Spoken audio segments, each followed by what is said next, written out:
ذكره فيه صفات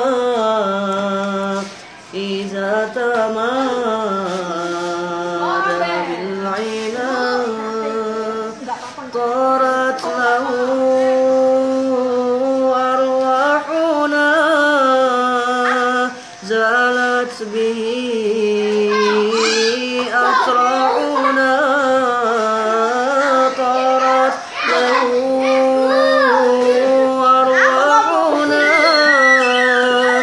زالت به أسرعنا زالت به أسرعنا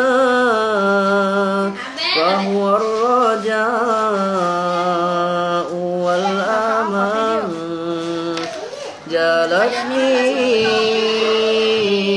أطراحنا